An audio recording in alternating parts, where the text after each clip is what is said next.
Hello friends, welcome to our YouTube channel teaching exam overload. दोस्तों, आज के session के अंतर्गत आपकी जो एनसीईआरटी की क्लासेस लगातार एसएसटी के अंतर्गत चल रही हैं, उसमें आज हमारी नेक्स्ट क्लास है। इसमें आज हम क्लास 7 एनसीईआरटी हिस्ट्री के चैप्टर नंबर 10 को पढ़ेंगे, जिसका नाम है 18वीं शताब्दी में नए राजनीतिक गठन। तो आज का हमारा टॉपिक क्या है? 18वीं शताब्दी में नए राजनीतिक गठन, जो कि क्लास 7 हिस्ट्री का चैप्टर नंबर 10 है। चलिए फिर बिना किसी देरी के सेशन को शुरू करते हैं। पहला पॉइंट इसमें दिया गया है, ईरान के शासक नादिर शाह ने 1739 में दिल्ली पर आक्रमण किया और संपूर्ण नगर का लूट कर वहीं बड़ी भारी मात्रा में धन दौलत ले गया। तो ईरान का शासक था नादिर शाह, कोहिनूर इसी ने लूटा था और 1739 में दिल्ली पे ये आक्रमण किया था और संपूर्ण नगर की लूटपाट कर ली थी, धन दौलत लूट लिया था। नादिर शाह के आक्रमण के बाद अफ़गान शासक अहमद शाह अब्दाली के आक्रमणों का तांता लग गया और इसके बाद क्या हुआ कि अफ़गान शासक का आक्रमण हुआ, जो कि था अहमद शाह अब्दाली। आगे देखते हैं। इसने तो 1748 से 1761 के बीच 5 बार उत्तरी भारत पर आक्रमण किया और लूटपाट मचाई। इसने भी 1748 से लेकर 1761 के बीच 5 बार उत्तरी भारत पर हमला किया और लूटपाट मचाई थी। आगे 60 लाख रुपए और कई हज़ार सोने के सिक्के, लगभग 1 करोड़ रुपए के सोने के बर्तन, लगभग 50 करोड़ रुपए के गहने, जवाहरात और अन्य चीज़ें ले गया, जिनमें से कुछ तो इतनी बेशकीमती थी कि दुनिया में उनका मुकाबला ही नहीं कर सकते, जैसे कि तख्ते तायूस और मयूर सिंहासन। तो ये किसकी बात हो रही है? नादिर शाह और अहमद शाह अब्दालियों की बात हो रही है। इसके बाद एनसीईआरटी में दिया गया था नए राज्यों का उदय। चलिए देखते हैं नए राज्यों का उदय। 18वीं शताब्दी के दौरान मुगल साम्राज्य धीरे धीरे स्वतंत्र राज्यों में बढ़ रहे थे।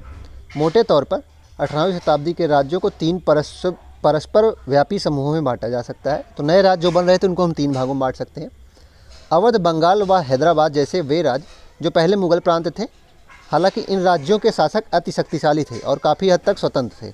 तो पहला तरीका कौन था? अवध, बंगाल और हैदराबाद के जो निज़ाम और जो ये शासक थे, ये बहुत ज़्यादा स्वतंत्र थे, इसलिए इन्होंने अपने आप को पूर्णतः लगभग स्वतंत्र ही कर लिया। और दूसरा प्रकार क्या था? ऐसे राज्य जो मुगल के पुराने शासनकाल में वतन जागीरों के रूप में काफ़ी स्वतंत्र थे, इनमें कई राजपूत प्रदेश भी शामिल थे। दूसरा प्रकार यह था। तीसरी श्रेणी में मराठा, सिख तथा जाटों के राज्य आते थे। ये विभिन्न आकार के थे और इन्होंने कड़े और लंबे सशस्त्र संघर्ष के बाद मुगलों से स्वतंत्रता छीन कर ली थी। तो नए राज्य 3 प्रकार से बने, 3 श्रेणी में हम बांट सकते हैं। एक, जिनकी शक्तिशाली बहुत थे, वे तो हैदराबाद, अवध और कहाँ के थे? अवध, बंगाल और हैदराबाद के निज़ाम और शासक जो थे, इन्होंने अपने आप को तो स्वयं ही स्वतंत्र कर लिया। दूसरे वैसे राज्य थे जो बहुत समय से ही मुग़लों के साथ रहे थे, वतन जागीरी के रूप में थे और लगभग स्वतंत्र थे, क्योंकि मुग़ल उनसे क्या करते थे? केवल कर ही लेते थे। तीसरे प्रकार थे जो मराठा, सिख और जाट थे, जिन्हें बहुत ज़्यादा संघर्ष करना पड़ा, युद्ध लड़ना पड़ा नए राज्य की स्थापना के लिए। पुराने मुग़ल प्रांत देख लेते हैं। पुराने मुग़ल प्रांत से जिन उत्तराधिकारी राज्यों का उद्भव हुआ, उनमें से 3 राज्य प्रमुख थे, अवध, बंगाल और हैदराबाद। तो 3 राज्य बहुत ज़्यादा प्रमुख थे। ये तीनों ही राज्य उच्च मुग़ल अभिजातों द्वारा स्थापित किए गए थे। इन तीनों राज्यों के संस्थापक सआदत खान अवध का संस्थापक था। ध्यान रखिएगा, पूछता है मिलान करने में। सआदत खान अवध का संस्थापक था, मुर्शीद कुलीन खां बंगाल का और आसफ जहाँ हैदराबाद का था। तो तीनों ये क्या थे? मनसबदार थे मुग़ल काल में। और सआदत खान अवध का संस्थापक था, मुर्शीद कुली खां बंगाल का संस्थापक था और आसफ जहाँ हैदराबाद का था। मुग़ल बादशाह को उन पर भरोसा और विश्वास भी था। तो ये मनसबदार थे, बहुत उच्च जात के मनसबदार थे, इसलिए इन पर भरोसा बहुत ज़्यादा किया जाता था। आसफ जाह जो कि हैदराबाद का संस्थापक हुआ और मुर्शीद कुली खां जो बंगाल का संस्थापक था, इन दोनों को 7-7 हज़ार जात का दर्जा मिला था। सोचिए कितने बड़े मनसबदार थे। और सआदत खां को 6,000 जात का दर्जा मिला था। सआदत खां को 6,000 जात का दर्जा मिला था। आगे देखते हैं। हैदराबाद के बारे में दिया गया है। निज़ामुल मुल्क आसफ जाह, जिसने हैदराबाद राज्य की स्थापना की थी, मुग़ल बादशाह फ़र्रुख सियार के दरबार का अत्यंत शक्तिशाली सदस्य था। तो ये फ़र्रुख सियार के दरबार का सदस्य था। फ़र्रुख सियार को घृणित कायर भी कहा जाता है, ध्यान रखिएगा। उसे सर्वप्रथम अवध की सूबेदारी सौंपी गई थी और बाद में उसे दक्कन का कार्यभार दे दिया गया। तो सर्वप्रथम ये अवध का सूबेदार था, फिर बाद में इसे दक्कन का कार्यभार दे दिया गया। 1720-22 के मध्य ही दक्कन प्रांतों का सूबेदार होने की वजह से आसफ जहाँ के पास पहले से ही राजनीतिक और वित्तीय प्रशासन का पूरा नियंत्रण था। तो चूँकि वह अवध और दक्कन की सूबेदारी की थी, इसलिए उसे पूरा ही अनुभव हो गया था राजनीतिक सत्ता संभालने का और वित्तीय प्रशासन भी देखने का, और पूरा नियंत्रण भी था। दक्कन में होने वाली उपद्रव और मुग़ल दरबारों में चल रही प्रतिस्पर्धाओं का फ़ायदा उठाकर उसने सत्ता हथियाई और उस क्षेत्र का अधिकार उसने कर लिया और वास्तविक संस्थापक बन गया। अवध का देख लेते हैं। बुरहान उल मुल्क सआदत खां को 1722 में अवध का सूबेदार नियुक्त किया गया। मुगल साम्राज्य का विघटन होने पर जो राज्य बने उनमें यह राज्य सर्वाधिक महत्वपूर्ण राज्यों में से एक था। अवध एक समृद्धशाली प्रदेश था। ध्यान रखिएगा, इसके संस्थापक कौन है, पूरा नाम मत याद रखिए, सआदत खां याद रखिए। 1722 में यह अवध का सूबेदार बना था। और मुगल साम्राज्य का विघटन होने पर जो राज्य बने थे उसमें से सबसे ज़्यादा इंपॉर्टेंट राज्य कौन सा था, अवध ही था। अवध एक समृद्धशाली प्रदेश था जो गंगा नदी के उपजाऊ मैदानों में फैला हुआ था। और यह समृद्धशाली एक प्रदेश था जो गंगा नदी के उपजाऊ मैदान था, और इसलिए वहाँ कर भी बहुत अच्छे ढंग से लिया जाता था।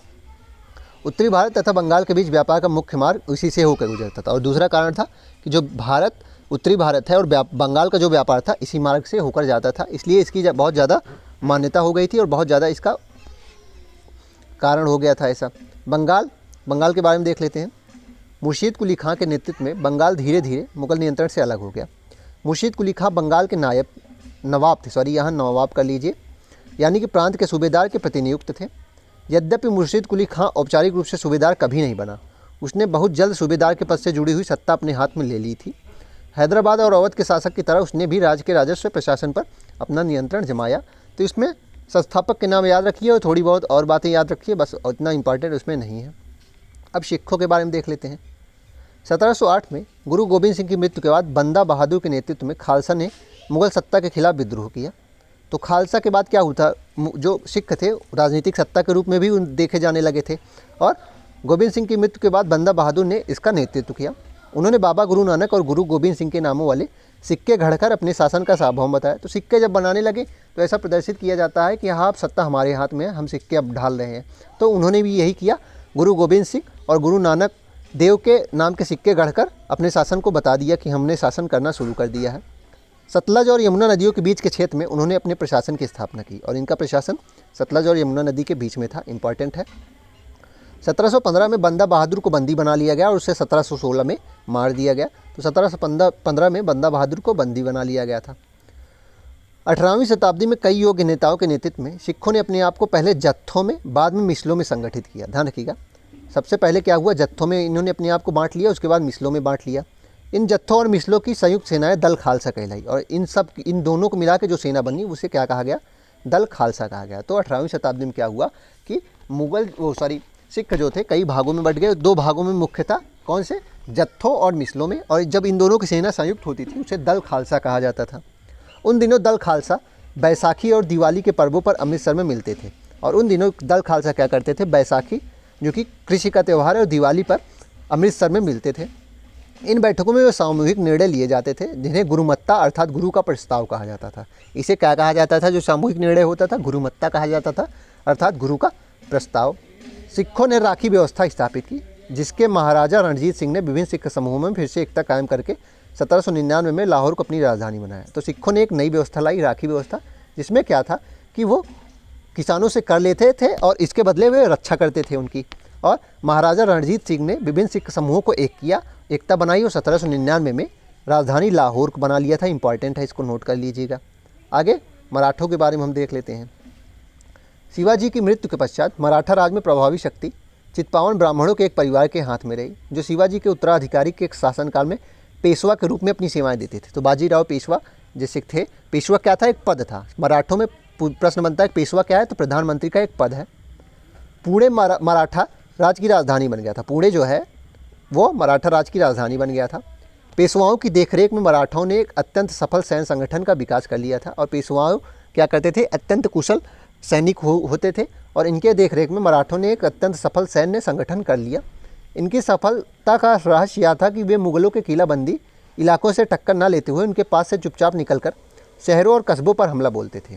तो ये क्या करते थे, इनका सफलता का राज यही था कि ये डायरेक्ट किलेबंदी से, मतलब मुगल काल के जहाँ बहुत ज़्यादा पावर थी वहाँ लड़ाई नहीं करते थे, बल्कि शहरों और कस्बों पे हमला बोलते थे और मुगलों की कमर तोड़ देते थे। आगे देखते हैं। 1720 से 61 के बीच मराठा साम्राज्य का काफ़ी विस्तार हुआ। उसने सनह सनह और काफ़ी सफलतापूर्वक मुगल साम्राज्य की सत्ता को क्षति पहुँचाई। 1720 के दशक तक मालवा और गुजरात मुगलों से छीन लिया गया। तो 1720 के दशक में क्या हुआ कि मालवा और गुजरात को मुगलों से छीन लिया गया। 1730 के दशक तक मराठा नरेश को समस्त दक्कन प्रायद्वीप के अधिपति के रूप में मान्यता मिल गई थी। और 1730 तक क्या था कि दक्कन का राजा कौन घोषित हो गए थे, मराठा घोषित हो गए थे। और इस क्षेत्र में चौथ कर लिया जाता था, जो 1/4 होता था। चौथ कर क्या होता था, हमेशा बनता है 1/4 होता था। सरदेशमुखी बहुत इंपॉर्टेंट कर है, सरदेशमुखी भी होता था। ये दोनों कर कौन वसूल करते थे? मराठा वसूल करते थे। चौथ देख लेते हैं क्या है, जमींदारों द्वारा वसूले जाने वाले भू राजस्व का 25%। दक्कन में इनको मराठा वसूलते थे, तो दक्कन में जमींदारों से वसूला जाता था, राजस्व का 25% लेते थे और मराठा वसूलते थे। ध्यान रखिएगा, चौथ कर मराठा वसूलते थे, जमींदारों से लेते थे, भू राजस्व का 25% अर्थात 1/4 लेते थे। सरदेशमुखी कर बहुत ज़्यादा है, 9 से 10% लिया जाता था। इसमें क्या था, दक्कन में मुख्य राजस्व संग्राहक को दिए जाने वाले भू राजस्व का 9 से 10% हिस्सा, तो जो राजस्व संग्रह करता होता था, मतलब जो कर इकट्ठा करने वाला व्यक्ति होता था, उससे 9-10% हिस्सा मराठा ले लेते थे और उनकी रक्षा बदले में करते थे, और यह हिस्सा लगभग 9 से 10% होता था। ये सरदेशमुखी था। आगे इसी के साथ सेशन को हम समाप्त करते हैं। आशा करता हूँ कि आपको यह क्लास पसंद आई होगी। अब इसकी PDF आपको तुरंत टेलीग्राम चैनल पर दे दी जाएगी, क्योंकि यह क्लास समाप्त हो गई है। अगर आप इसकी PDF प्राप्त करना चाहते हैं तो हमारे टेलीग्राम चैनल का लिंक डिस्क्रिप्शन बॉक्स में है। हमारे टेलीग्राम चैनल को आप ज्वाइन कर लीजिए, आपको सारी PDF वहीं मिलेंगी। चलिए फिर इसी के साथ क्लास को समाप्त करते हैं। धन्यवाद।